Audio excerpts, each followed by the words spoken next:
How's it going, everyone? It's Gavin from Balls to You, and as you can see tonight, I'm not sporting a Balls to You t-shirt. I'm sporting a Morph Mixology t-shirt. Thanks guys, all the way from the States. Thank you, absolutely amazing. I know it's a little bit tight, but shows the guns really well. Sorry guys, I'm only joking. Okay, a couple of things I want to address. First and foremost, I've got some awesome footage at the end of this video to show you guys a female laying eggs, caught in the act, laying some eggs. Absolutely awesome. I never get bored of watching a female lay her eggs, so really pleased about that. I'll show that at the end. I've been inundated with phone calls, emails, text messages regarding the new laws or so-called legislation that is meant to be coming in October of this year. So, with that said, I'm going to quickly go over it and put it in layman's terms for you guys. It's nothing to worry about. Simple. What it's all about is literally an organisation called DEFRA are trying to put some certain guidelines for the local authorities, which are your councils, into effect. Okay, now these guidelines, it's nothing really aimed at reptiles. It actually sort of, it's to do with birds and what have you, but they have said it may implement into the way of reptiles. So what is it all about? Very simple. First and foremost, it's not going to be anything that's going to be policed straight away. It's going to be something that is going to take time, and it's going to take management for people to put it into play. Okay, so what is it about? There's all sorts of scary, funky stuff kicking off on Facebook, which is to do with people worrying that animals are going to be taken off us. We're only going to be allowed to do 2 clutches a year, all that sort of stuff. And actually it's not. In layman's terms, what they are suggesting or proposing is that your local council may have the authority, okay, to regulate what you are breeding. Is it a bad thing? Is it a good thing? Well, let's just look at it. Regulation of what you may be breeding. This is a guideline, okay, that the councils can look upon, or the local authorities can look upon, to see whether or not you are breeding or doing a business and not a hobby. Again guys, I am a hobbyist breeder, like most of you. This isn't my income, this is just something I really enjoy doing, and as long as my collection covers itself, that's all I'm bothered about. Okay, so, and every year when I produce clutches, everything in that clutch, or there's everything that I'm breeding, let's say, there's at least 1 or 2 things that I want out of that clutch. So in other words, I'm breeding for me, and I've always stated that you've got to breed for yourself. Okay, if there's nothing in there that I need, or there's 1 animal out of 8, then fair enough, I'm going to obviously sell the byproduct, which is what they class it as, or the babies that I don't need, and I'm going to sell them to other people. It's not going to affect the IHS show at Doncaster. There is nothing in place, and I've spoken to one of the main people at the IHS who has reassured me, and we've spoken to this on a level, let's say, that we both understand that it's physically can't affect. Okay, so let's take for example, so you're meant to be a hobbyist breeder. You've got 3 tables at Doncaster, okay, 3 tables full of animals to sell. And I'm going to make this clear, this guideline isn't just aimed, or wasn't originally aimed at reptiles, okay? It was aimed across all animals, mammals, birds, reptiles are said to be possibly falling in under this category as well. However, if you've got 3 tables and it's full of animals,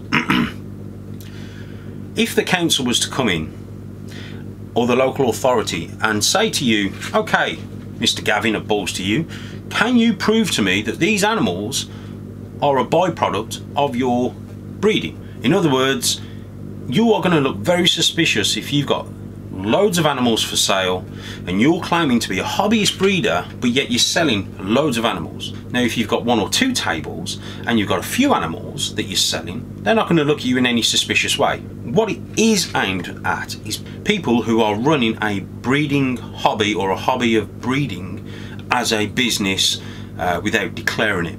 Is it a good thing? I think so. Think about it. All those people that are just crowding the market, like what happened with the banana. There was plenty of people who went and invested heavy amounts of money into the banana and bred it to a load of females, produced a load of offspring, and then just basically just killed the hobby.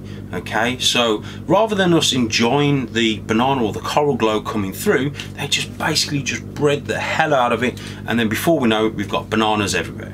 It really can damage a project, especially if you guys have invested time and money into a project that you want to basically create these morphs or combos that you spent time and effort doing. The other thing, like I said, it will do is it will obviously make people open their eyes up to quality over quantity, and that's something that I hold dear and I think we should all push for, is quality. So if you are starting out in this hobby, take on board what I'm saying.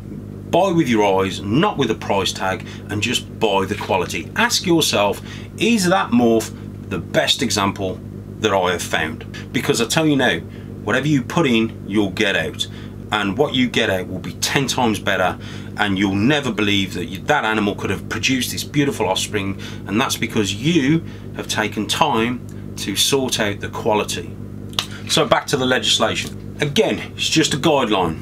Okay, no one is saying, and they're not saying, that you can only breed so many animals a year or you can have so many clutches. It is nothing to do with that, guys.